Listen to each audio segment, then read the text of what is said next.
ఓం సదాశివసమారంభాం వ్యాసశంకరమధ్యమాం అస్మదాచార్యపర్యంతాం వందే గురుపరంపరాం. జ్యోతిషశాస్త్రాన్ని భావితరాల వారికి ప్రసాదించిన ఋషుల యొక్క పాదపద్మాలకి నమస్కారం చేసుకుంటూ, అలాగే నాకు ఈ జ్యోతిష విద్యను నేర్పిన గురువర్యులు జ్యోతిష బ్రహ్మ కీర్తిశేషులు శ్రీ ఈరంకి సూర్యనారాయణమూర్తి గారు, సూర్యశ్రీ దైవజ్ఞ గారి యొక్క పాదపద్మాలకి నమస్కారం చేసుకుంటూ, ఓం శ్రీ మహాగణాధిపతి నమః, శ్రీ గురుభ్యో నమః, హరి ఓం. వీక్షకులందరికీ నమస్కారం. ధనురాశి వారికి ఈ వారం సాధారణమైనటువంటి గ్రహస్థితి గోచరిస్తూ ఉన్నది. ప్రత్యేకించి ఈ రాశి వారికి అటు వక్రించినటువంటి శనేశ్వరుడు, అర్ధాష్టమ రాహువు, షష్ఠగురుడు ఇలా కొంత ప్రతికూలించేటువంటి గ్రహాలు ఉన్నప్పటికీ చంద్రబలం అనేటువంటిది ప్రధానంగా ఈ వారం కనబడుతూ ఉన్నది. అది ఒక బలంగా చెప్పవచ్చును. అలాగే షష్ఠ స్థానంలో ఉన్నటువంటి కుజుడు కూడా ప్రధానమైనటువంటి గ్రహం, యోగించేటువంటి గ్రహం. మిగతా గ్రహాలు కొంత ప్రతికూలంగా ఉన్నాయి. అనగా అష్టమంలో ఉండేటువంటి బుధుడు కానీ, భాగ్యస్థానమందు ఉండేటువంటి రవిగ్రహం కానీ కొంత ప్రతికూలించేటువంటి ఫలితాలుగా మనం చెప్పవచ్చు. అలాగే 9వ స్థానమందు రవిగ్రహం ఉండడం అనేటువంటిది ఒకంత పుణ్యలాభార్థనాశంచ అంటూ ఉన్నది శాస్త్రం. అనగా ఇక్కడ ఏదైనా పుణ్య కార్యక్రమాలు ఆచరించాలి అంటే అంత ఇదిగా ఆచరించలేకపోతారు. తీర్థయాత్రలు కానీ, కుటుంబ సభ్యులతో వేసుకున్నటువంటి ప్రయాణాలు కానీ ఇవి కొంత వాయిదా పడుతూ ఉంటాయి.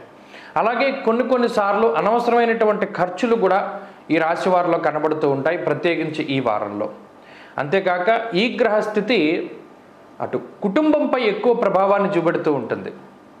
కుటుంబ సభ్యుల్లో ఉండేటువంటి సఖ్యత కొంత దెబ్బతింటూ ఉండడం, చెప్పుడు మాటల వల్ల ప్రభావితం అవుతూ ఉండడం, లేదేదైనా అనుకోకుండా వచ్చేటువంటి మాట పట్టింపులు ఇవి కొంత అధికంగా గోచరిస్తూ ఉన్నాయి. ఉద్యోగపరంగా, వ్యాపార పరంగా ధనురాశి వారి యొక్క స్థితిగతులు సానుకూలంగానే గోచరిస్తూ ఉన్నాయి. ఏదైనా ఉద్యోగంలో కానీ, వ్యాపారంలో కానీ కొద్దిపాటి సమస్యలు వచ్చినప్పటికీ కూడా వాటిని అధిగమించి ముందుకు వెళ్ళగలుగుతూ ఉంటారు. ఉద్యోగం మార్పుకే చేసేటువంటి ప్రయత్నాలు సత్ఫలితాన్ని ఇస్తాయి. అయితే అసలు ఉద్యోగం లేకుండా కొత్తగా ఉద్యోగం కోసం చేసేటువంటి ప్రయత్నాలు మాత్రం కొంత వెనక్కి వెళుతూ ఉండడాన్ని మనం గమనించవచ్చు. అలాగే విద్యార్థులకి గ్రహస్థితి మిశ్రమంగా ఉన్నది. గురువుల యొక్క అనుగ్రహం చాలా అవసరం. ప్రత్యేకించి ఏకాగ్రత లోపానికి అవకాశం ఉంటుంది.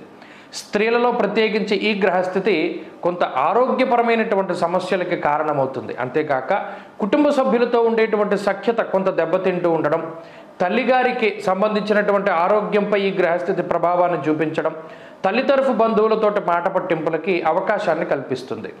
ధనురాశి వారు ఈ వారంలో మరింత అనుకూలమైనటువంటి ఫలితాన్ని సాధించడానికై సుబ్రహ్మణ్యేశ్వర స్వామి వారి యొక్క ఆరాధన అధికంగా చేస్తూ ఉండడం చెప్పదగినటువంటి సూచన. ఈ వారంలో కలిసొచ్చేటువంటి రోజు మంగళవారంగా చెప్పవచ్చును. అదృష్ట సంఖ్య 1, అదృష్ట వర్ణము లేత ఎరుపు రంగు.